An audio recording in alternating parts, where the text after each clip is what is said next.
Hello and welcome to Cloudforest Vibes. My name's Bobby, and this is how I grow orchids and carnivorous plants.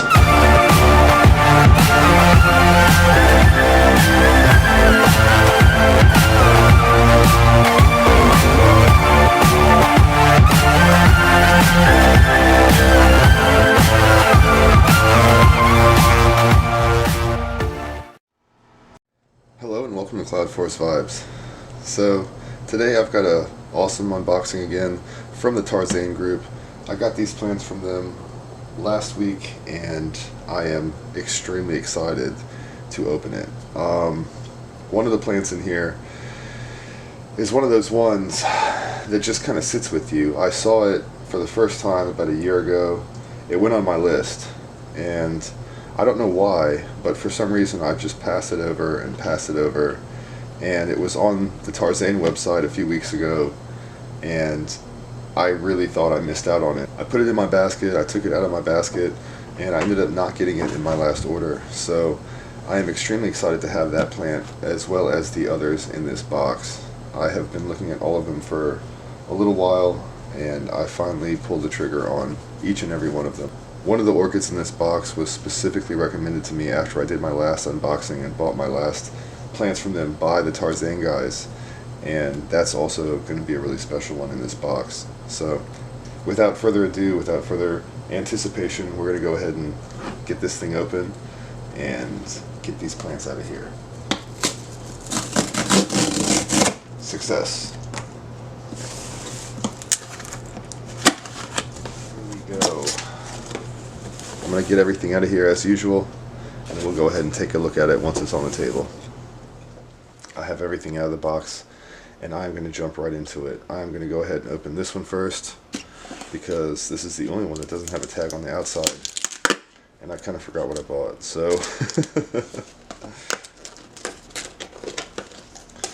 again, the packaging from Tarzane is just second to none. Honestly, I don't ever receive miniature orchids from them that I worry about being beat up in shipping.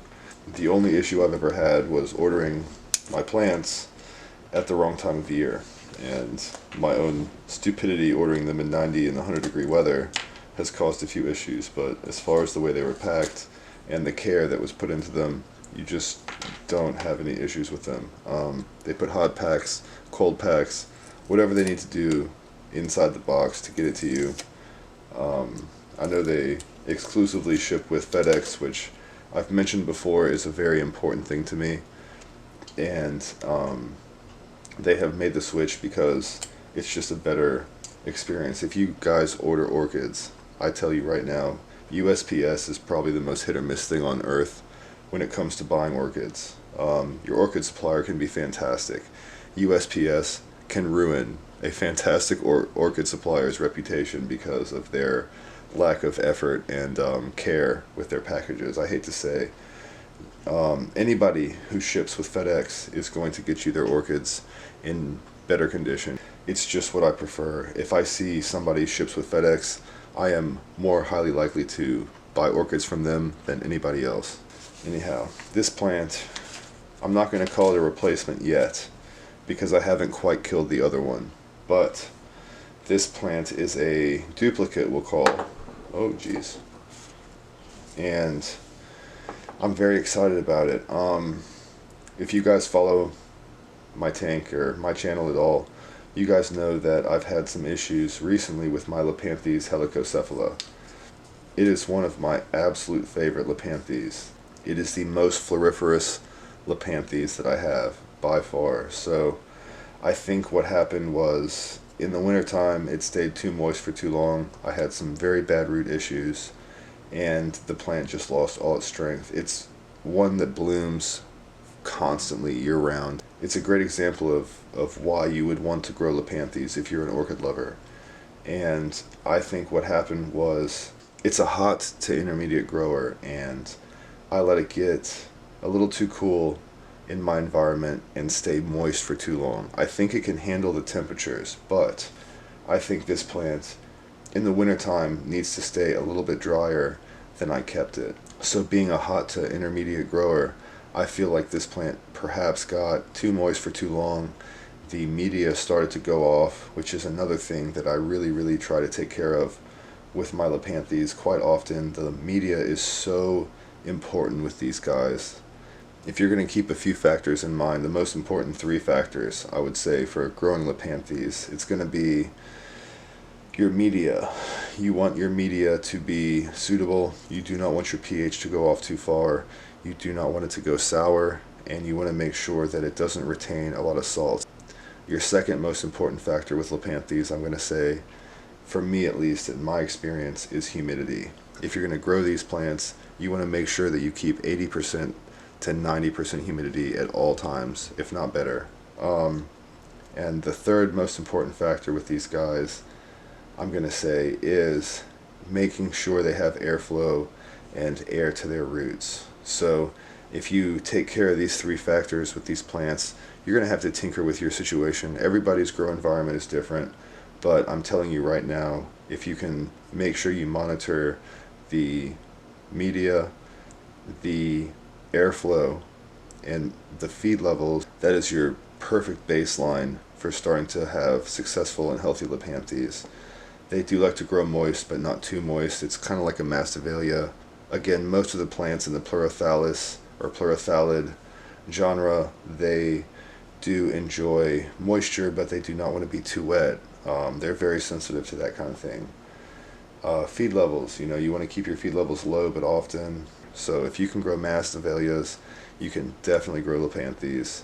So having that said, this is my replacement or duplicate, I guess we'll say, Helicocephala, Lepanthes helicocephala, and I am extremely excited to give this another go around. I am going to try something with this plant. I already have one that I have had for a long time. You guys know it's tried and true for me.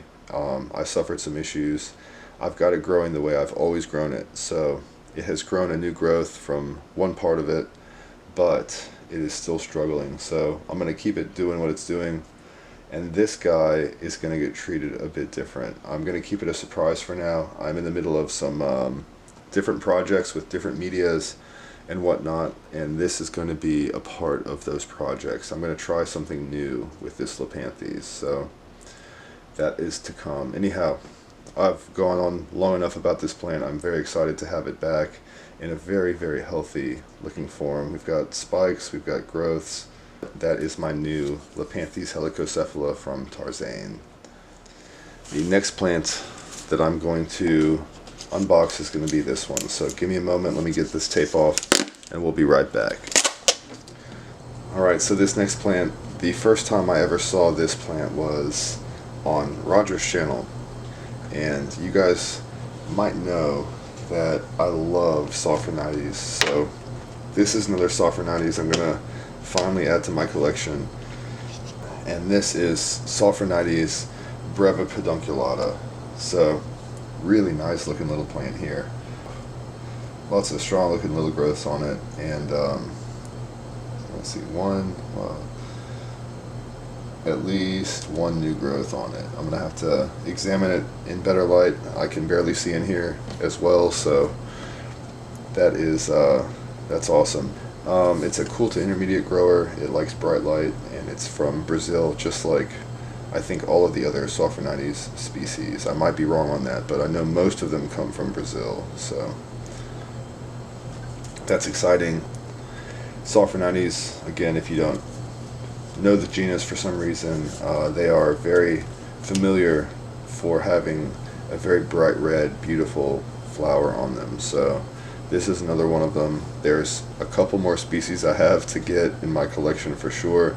There's not a whole lot of different Sophronites, but I think this is my third species. So I've got the Sophronites pygmaea, I've got the Sophronites manticorea, and now I have this. So I think I've got Coccinia, and a few others, Wittigiana, a few others to get, but I will have all of the Sophronites in my collection before you guys know it, I'm sure. I am actively on the hunt for every single one of them. So, okay, this plant is the one that was suggested to me from the guys at Tarzane. So I'm going to go ahead and open this one first. I will be right back.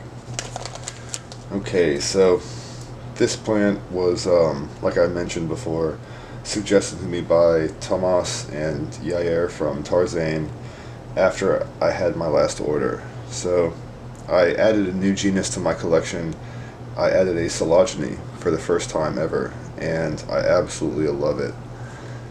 Shortly after I got that plant, I received a message from the Tarzane guys saying that if I loved that one, that there was a more Bobby-sized orchid.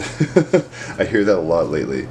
That I would just absolutely love, and that is Sologeny schilleriana.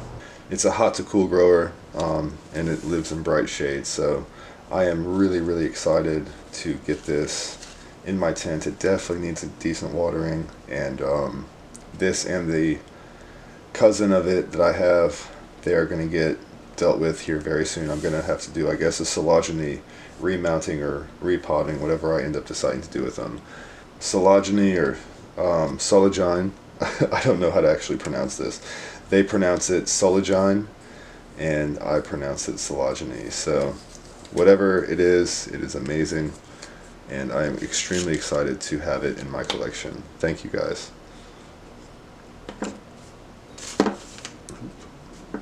Just actively trying to kill the Lepanthes.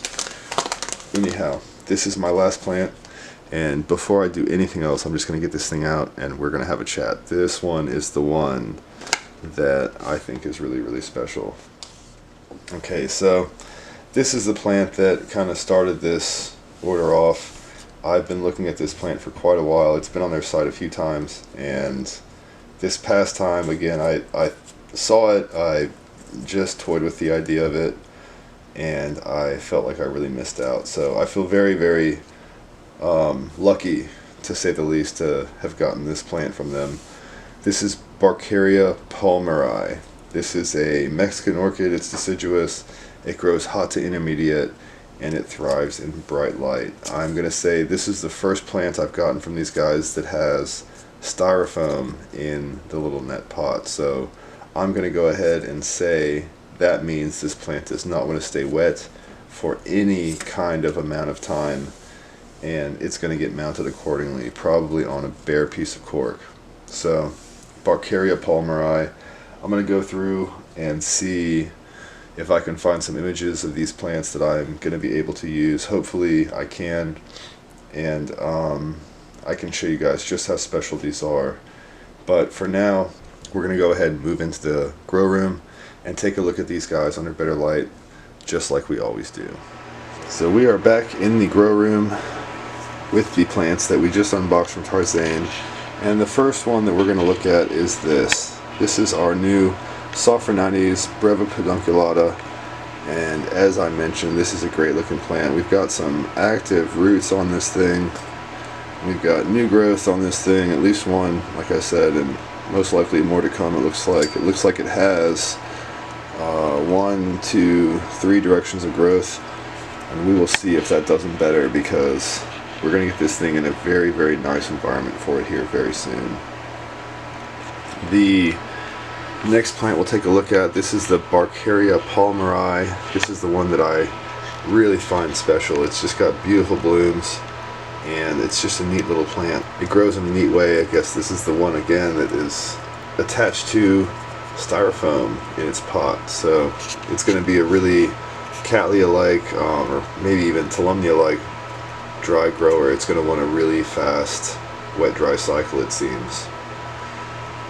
This is my new Lepanthes helicocephala, and as you can see, it's much nicer looking than the one I've got now, and again, I'm hoping this one does a lot better. I'm going to make sure I do a better job of taking care of this little plant. Hopefully we'll have blooms again soon. These are one of my favorite Lepanthes blooms in my whole collection. Anyhow, the last plant, this is Sologeny schilleriana, and it has 1, 2 growths on it here that are progressing along quite well, and a third one here that is also doing its thing.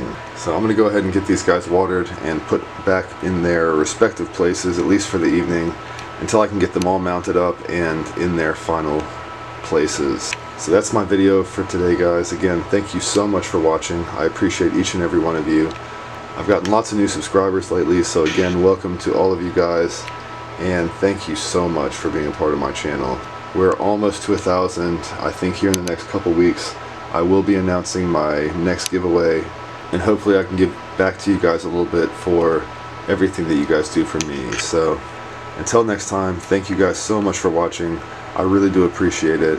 I don't ask this often, but if you do watch my videos and you aren't subscribed yet, please click that subscribe button. I really do appreciate it. It does help me out.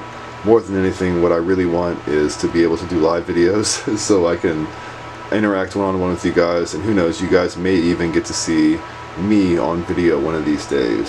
So again, please, if you have not subscribed already, please do. And again, I really do appreciate it. That's all I can say. So thank you guys all for watching, and please, until next time, stay safe and happy growing.